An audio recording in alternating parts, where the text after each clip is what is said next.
bahas bareng Resi tentang mental illness. Nah, bagi kalian yang belum menonton videonya, kalian bisa tonton dulu videonya biar agak nyambung nih kesini. Nah, sebelumnya juga kita udah pernah post di stories media sosial kita untuk kasih pertanyaan ke kalian bahwa yang kalian ingin tahu juga tentang mental illness, bisa kalian tinggalin pertanyaan kita, terus bakal akan dijawab juga sama Resi. Dan kita udah dapat beberapa pertanyaan nih dari teman-teman kita yang juga kepoin tentang mental illness. Mungkin dari aku dulu ya pertanyaannya. Ada salah satu pertanyaan dari kawanku bahwa sifat minder dan malu itu apakah juga bagian dari insecure? Terus bagaimana sih cara ngatasin insecure itu sendiri? Dan apa sih sebenarnya insecure itu? Oke. Jadi minder sama malu apakah itu bagian dari insecure? Itu bisa jadi dan juga bisa tidak. Jadi emang ada beberapa sih orang yang kita kenal kayak yang emang malu gitu kan. Maksudnya malu banget itu. Iya enggak sih? Iya. Nah, ada yang malu memang kayak malunya kayak malu kalau ketemu sama orang ramai, bukan karena apa-apa, cuma malu aja gitu kan. Ada yang memang minder nih sama soalnya dia progresnya udah besar gitu. Soalnya kitanya masih di sini aja, itu kan kadang mungkin minder.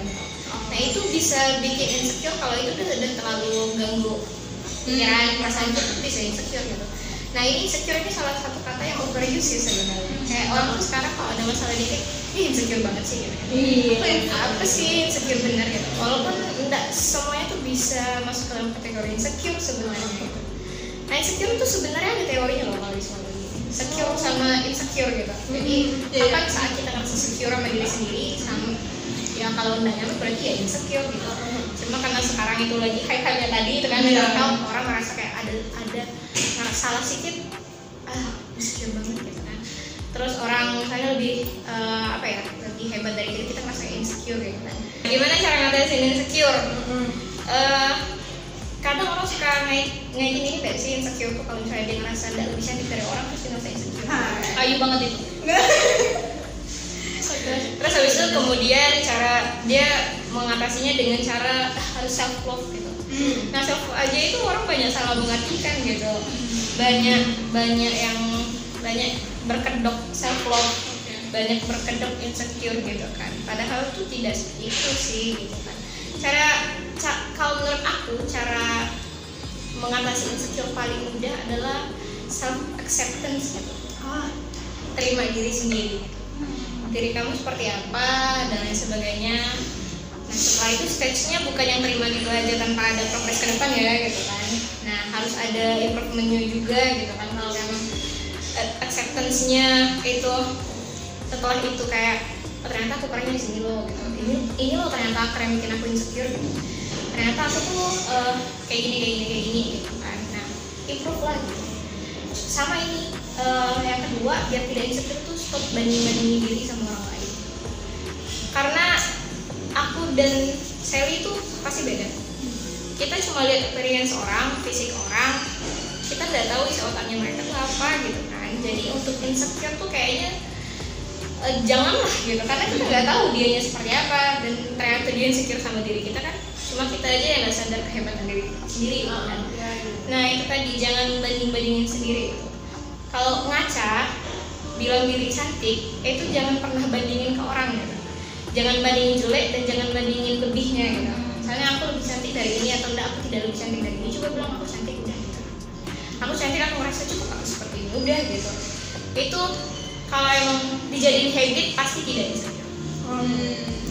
Kan ini salah satu problem perempuan ya biasanya. Pasti. Yang paling banyak kayaknya kasus insecure itu perempuan. Iya, cewek gitu. Karena itu tadi, karena kita masuk ini terlalu sering digodok sama beauty standard itu seperti ini. Itu yang bikin insecure loh. Betul. Mesti putih, mesti langsing dan lain sebagainya. Padahal kalau misalnya di Indonesia aja lah sendiri, yang kayak gitu tuh sebenarnya nggak sesuai sama standar kecantikan di Indonesia gitu kan. Yang Pontianak tuh beda kecantikannya sama orang Bandung misalnya, kayak gitu kan beda gitu. Kita dibalik ke self acceptance sama jangan compare diri sama orang lain. Kalau aku boleh nambahin gitu? Boleh.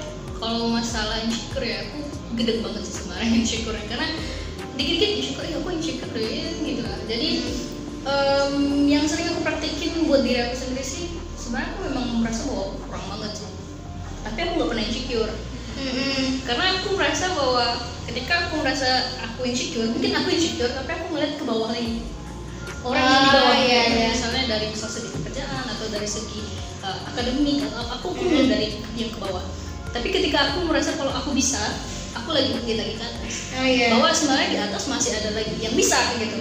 Makanya ketika orang bilang aku kan profesi programmer, dia tuh coding programmer ya, pintar ya bisa baca coding. Tapi aku merasa enggak. Jadi itu memicu aku untuk terus belajar. Itu boleh sih sebenarnya kalau kita ngerasa kita nggak bisa dalam satu hal, tapi padahal orang lain lihat kita bisa. Itu buat pemicu kita untuk belajar. Jadi motivasi. Jadi kita nggak stuck, tapi kita ada progres. Walaupun kita merasa kita kurang, tapi kurangnya itu adalah menambah apa yang kurang. Itu sih kalau menurut aku. Nah, pertanyaan kedua yaitu ada yang nanyain bahwa sebenarnya sifat kemudian atau yang suka berubah-ubah moodnya cepat itu ada nggak sih? Kalau misalkan ada, gimana sih cara mendamaikan atau kita cara bersikap gitu dengan orang yang suka kemudian gitu? Kita posisinya orang yang menghadapi orang seperti itu ya. Ada apa enggak sih? Ada orang yang seperti itu kayak katanya selalu dia ada ekstrim ya. Maksudnya kayak moodnya tiba-tiba sedih, nangis di pojokan 2-3 jam, ya itu tidak normal ya. Maksudnya kayak sampai seharian itu. Berarti itu tergolong tidak normal. Ya maksudnya Tidak normal maksudnya kayak apalagi dikarenakan hal-halnya tuh sepele dan nangisnya ya kita bisa lihat lah tindakan yang tidak normal itu seperti apa gitu kan, tidak sesuai sama biasanya gitu kan. Yang ngeliat orang itu tidak normal kan adalah dia tidak terlihat seperti biasanya gitu. Terus tiba-tiba senang apa segala macam gitu. Itu tadi kalau misalnya di batas normalnya ya sebenarnya tidak apa-apa gitu kan. Memang ada orang yang seperti itu gitu. Kadang kita aja ya senang-senang tiba-tiba di chat nggak tahu karena apa tiba-tiba jadi marah gitu kan. Nah itu kan kemudian juga ya. Beberapa detik yang lalu masih senang-senang. Betul, langsung nangis kan. Iya. Banyak sebenarnya kayak orang-orang seperti itu gitu. Cuma jangan sampai itu balik lagi ya, jangan self diagnose gitu. Karena kayak gitu-gitu tuh biasanya nih orang-orang yang kemudian kayak gitu terus cari di Google, dia diagnosanya adalah bipolar. kalau diagnosanya juga ada bipolar disorder. langsung panik kan. Parno dong kan. Pasti kan ngerasa langsung mulai di YouTube nih nyari orang bipolar gitu kan. Padahal nggak selalu seperti itu sih gitu kan. Dan mood juga tuh bukan yang cuma senang dan sedih aja, mood itu kan banyak gitu kan. Kesal tiba-tiba ya nggak apa-apa gitu, emang kesal pakai permisi gitu kan. Permisi saya mau lewat, boleh saya kesal gitu. Jadi kayaknya film apa yang ini? Apa tuh? Film yang tentang karakter watak itu kan ada tingkat. Inside Out. Iya. Itu bagus ya. Dan di situ aku dari langsung mikir, oh ternyata begini pemikiran dia. Oh ternyata begini. Itu ada teorinya. Oh iya. Ya, memang sesuai sama saya. Itu aku nonton. Jadi kita paham ya tentang sifat-sifat di dalam diri kita seperti apa. Kadang kita nggak boleh ceria terus, kita juga nggak boleh nangis. Iya. Itu sama kayak setiap orang tuh harus happy terus, itu sebenarnya toksik ya kalau menurut saya. Kayak kamu tuh harus happy terus, kalau ada masalah ya udahlah bawa happy aja, itu toksik sebenarnya. Kalau misalnya kita ada masalah itu tidak harus dikeluarkan, tidak harus jalan keluarnya dengan menjadi happy, itu tidak. Nggak apa-apa jadi sedih. It is okay to not be okay gitu. Kalau misalnya kamu ada hal yang tidak oke ya nggak apa-apa gitu kan. Cuma yang masalahnya ini tadi, kalau dia cerita ke orang terus orang pasti apa sih yang kayak gitu itu dipikirin, ya udahlah itulah gitu kan. Padahal accept dulu lah emosi itu, kasihan tuh sedih selalu dipinggirin terus itu kasihan gitu. Kalau sedih aja, nangis aja gitu, selesaiin gitu. Mau sedih, selesai nangisnya gitu. Setelah itu baru berpikir apa abis ini mau ngapain. Malah emosi yang ditahan-tahan itu nggak enak kan. Iya benar. Berarti kita harus punya ibaratnya porsi masing-masing untuk situasi. Iya, kayak dari film Inside Out itu aja kan. Kapan kita harus marah, terus kapan kita harus porsi. Dia awalnya kan semua memorinya senang kan. Sehingga dia menjadi Riley yang happy terus kan. Kenapa kayak gini? Tapi nggak boleh sedih kan, jadi bola-bolanya kumpul nggak boleh. Padahal kayak itu tadi combine kan, momen sedih sama momen senang tuh malah jadi memorable banget gitu. Jadi memori yang penting itu nggak boleh kena sedih gitu. Iya. Jadi kayak nggak boleh tersentuh, nggak boleh nangis gitu. Kayak kita tuh nggak boleh benar sedih gitu. Sama itu tuh laki-laki nggak boleh nangis tuh. Iya. Itu toksik sekali. Siapa yang buat itu? Siapa? Aku Ayu. Siapa yang ngikutin prinsip itu? Laki-laki tuh boleh nangis. Kalian laki nangis kan? Ya, kalau nggak nangis malah bahaya ya. Iya. Ini kan bikin-bikin. Tahu. Iya sampai nangis. Iya. Apa lah laki-laki Oke ya, nangis? berarti ya yang wajar. Jadi intinya memang kita menerima semua emosi yang ada di dalam diri Iya. kita ya. Kalau sedih ya nangis aja, ya udah keluarin aja. Kalau marah ya udah marah aja gitu. Jadi ini resi di luar negeri, kelelahan fisik dan mental itu menjadi topik yang hangat ya, menjadi topik yang utama juga. Apalagi dalam industri hiburan. Nah di Indonesia, kenapa orang yang mengalami tersebut malah dikatain berlebihan? Nah kayak gitu. Terus bagaimana nih kita nyikapin itu ya, sedangkan kita hidupnya ya di negara Indonesia. Iya. Jadi jangan kayak kita tuh nggak boleh bercermin ke luar negeri gitu ya. Iya. Nah, itu kayak mana tanggapan kita? Ya sih kalau di sini tuh dikit-dikit lebay. Nah, Drama gitu. Iya. Apa sih? Apa sih gitu kan? Apa sih? Malah orang-orang kayak gitu tuh apa sih gitu. Harusnya kita yang nggak sedih. Iya. Iya karena memang ya ini ada hubungannya banyak ya hubungannya. Maksudnya kalau misalnya perbandingannya komparasinya adalah negara maju dan negara berkembang pasti ada hubungannya tentang ekonomi negaranya, tentang pendapatan negaranya, tentang bagaimana pendidikan di negara itu. Nah aku pernah tuh baca buku yang memang itu buku tentang kebahagiaan. Jadi dia komparasinya banyak negara. Indonesia nggak mas? Aku nggak tahu kenapa gitu. negara pertama apa ya? Negara Finlandia atau New Zealand gitu. Yang paling bahagia Atau Norwegia. Kalau Norwegia. Kalau nggak salah Finlandia itu kan negara pintar ya. Iya, Termasuk negara pintar pertama. termasuk ya negara the safest nation juga. Kalau nggak salah tuh happiest juga. Jadi memang itu. Yang paling bahagia itu ada sebenarnya saya lupa apa tuh. Kalau aku nggak salah itu Norwegia. Iya. Kalau aku nggak salah ya nanti coba itu. Dan itu bukunya bagus sekali gitu. Maksudnya kayak perbedaan budaya aja di setiap negara itu bisa bikin beda-beda kebahagiaan gitu. Misalnya di Belanda dia sering ngadain acara dengan tetangganya gitu. Dan itu tuh meningkatkan mood bahagiaannya gitu. Nah kalau di negara ini seperti apa gitu kan. Nah kalau misalnya itu kan di komparasinya negara ya pasti lah gitu. Cuma nggak tahu tuh budaya di Indonesia kenapa ya kayak gitu juga baik. Apalagi kalau kita bukan orang, maksudnya bukan kalau kita orang biasa. Jadi kita kayak nggak boleh mengungkapin perasaan kita.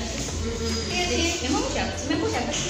Iya. Ya, jadi kalau kita melakukan sesuatu hal yang kayaknya di luar dari ekspektasi seseorang itu kayak kita udah berlebihan. Iya. Jadi itu salah ya, nggak Nah, boleh. harusnya kayaknya sih kalau mau merubah generasi yang di atas kayaknya agak susah ya. Iya, betul. Jadi mungkin kayaknya mulai generasi kita sih kayak mumpung kita masih merencanakan punya anak, merencanakan pernikahan, merencanakan masa depan, ya di saat itu juga seharusnya kita udah mulai atur ulang mindset sih. Yang seperti itu tuh jangan dibilang lebay gitu.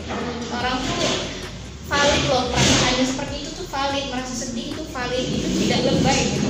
Oke, pertanyaan selanjutnya itu sebenarnya kan topik mental health ini kan boomnya tahun 2019 lalu ya. Iya, mulai Berkembang banget ya. berkembang banget itu 2019. Terus banyak yang muncul dan yang muncul pertama itu adalah perihal self blaming dan overthinking.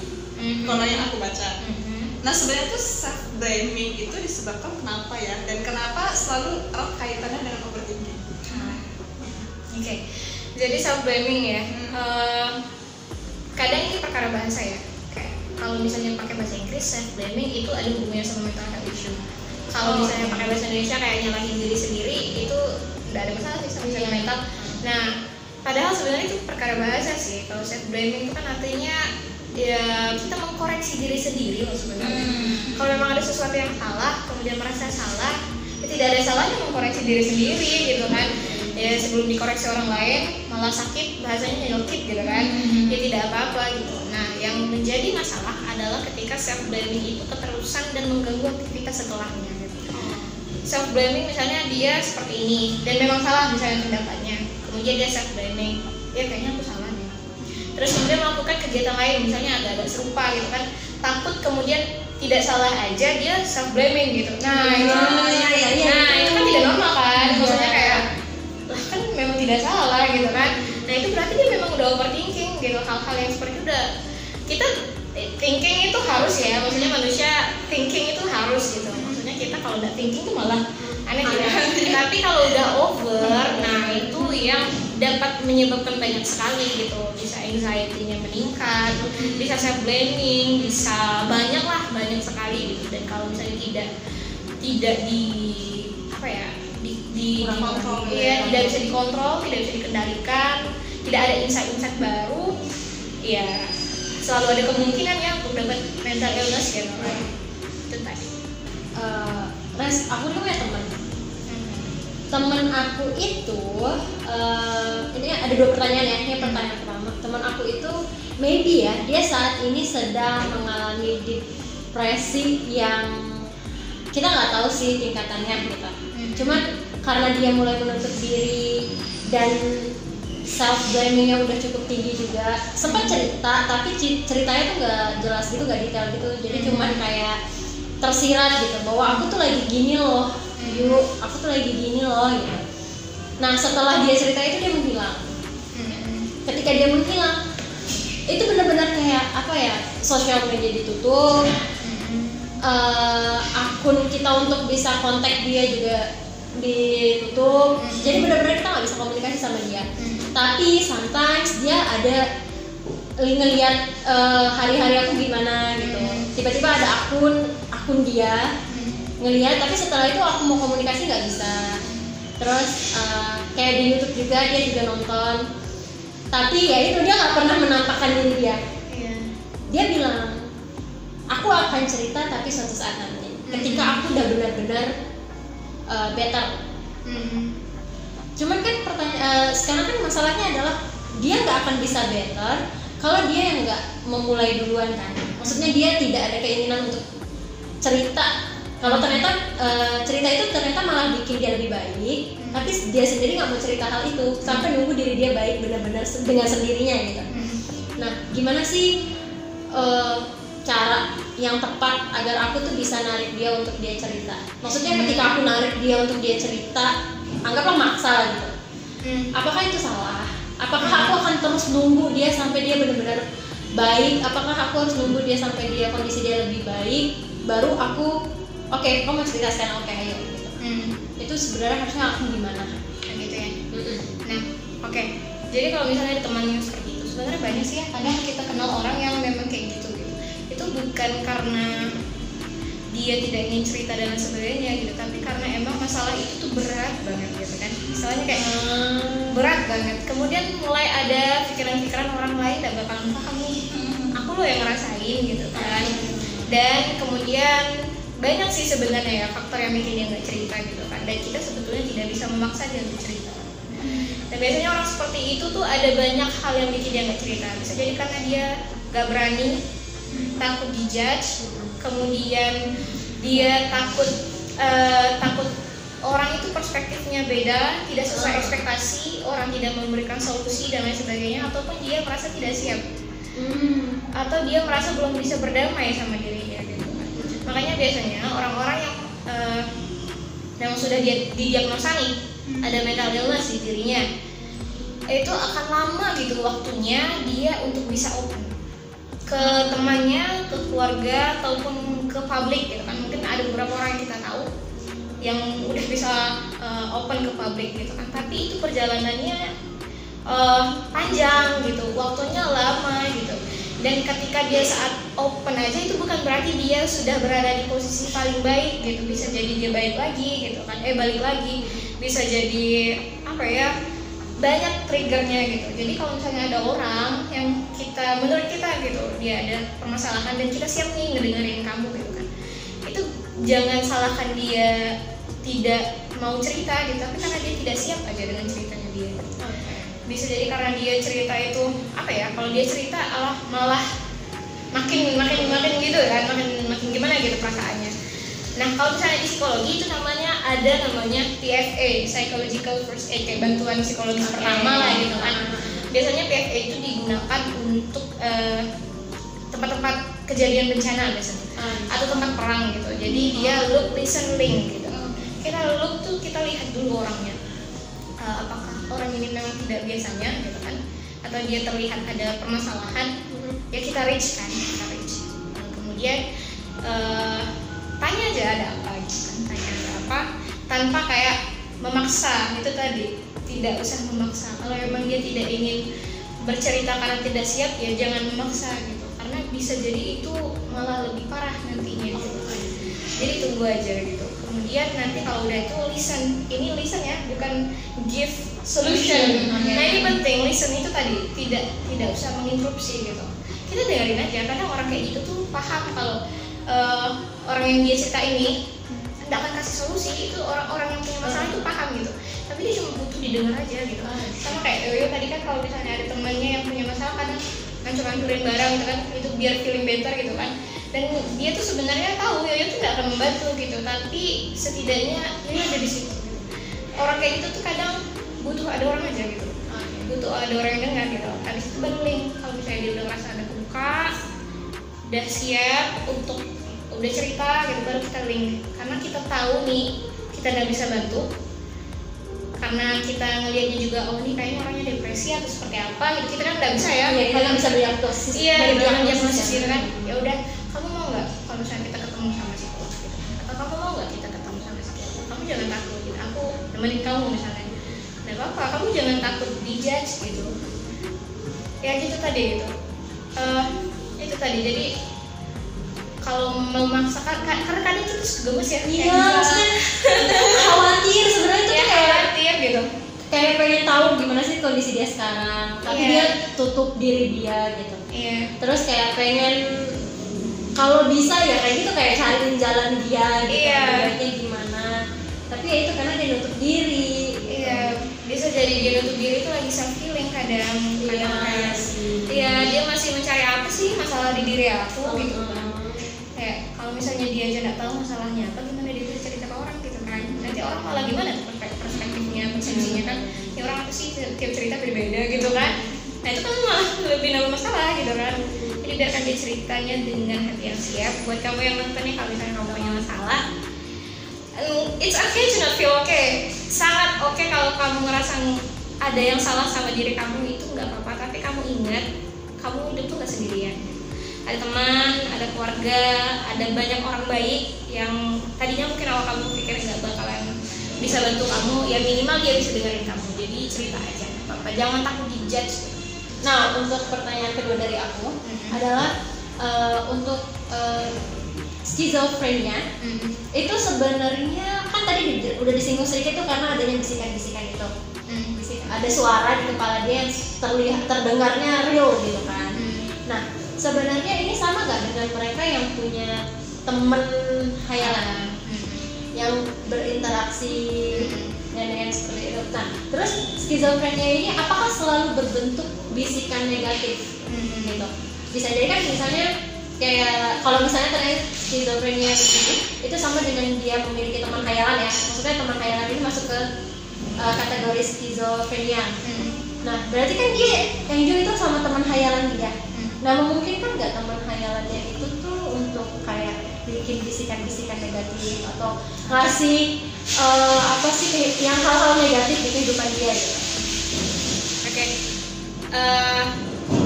Skizofrenia ya, karena itu gangguan. Yang namanya gangguan penyakit itu selalu negatif sih. Maksudnya kayak dia pasti destruksi sih sifatnya gitu kan, sakit apapun gitu. Nah, skizofrenia memang paling umum gejalanya tuh adalah bisikan-bisikan. Tapi memang ada beberapa kasus yang dia juga secara apa ya bilangnya, dia juga melihat gitu, melihat seperti ada bayangannya. Ya kalau misalnya di tempat ini Indonesia dibilang indigo kali ya, tapi bukan gitu, memang ada orangnya gitu. Jadi aku kalau ketemu langsung cuma sekali waktu di RSJ di Singkawang. Dan tapi dia ceritanya cuma bisikan. Jadi bisikannya adalah dia dibisikin untuk bunuh diri dan membunuh orang-orang gitu kan. Nah itu untung aja cepat ditangani gitu, dan ditangani lah gitu. Tapi kalau misalnya sering lihat dokumentasi nih dari luar gitu kan, biasanya di luar tuh lebih terbuka biasanya kalau kasus-kasusnya gitu banyak gitu, dan itu nggak harus dewasa. Jadi kayak aku pernah nonton kasus skizofrenia anak 8 atau 9 tahun gitu kan, itu masih kecil, maksudnya kayak kok kecil-kecil udah sego sih, kadang-kadang gitu kan. Dia trauma aku sih sampai kayak gitu kan. Dan itu memang dia pertama dapat bisikan, kedua dia punya teman imajinasi tadi. Nah itu pernah aku bahas gitu kan, bukannya kita kecil juga emang punya teman imajinasi ya Bu? Aku tanya gitu kan. Iya gitu, asal batasnya asal normal gitu. Kadang memang kita punya teman imajinasi kayak misalnya kita punya boneka dan kita kasih nama gitu kan, itu cuma imajinasi juga kan, maksudnya kan kita ngapa-ngapain sama dia gitu kan.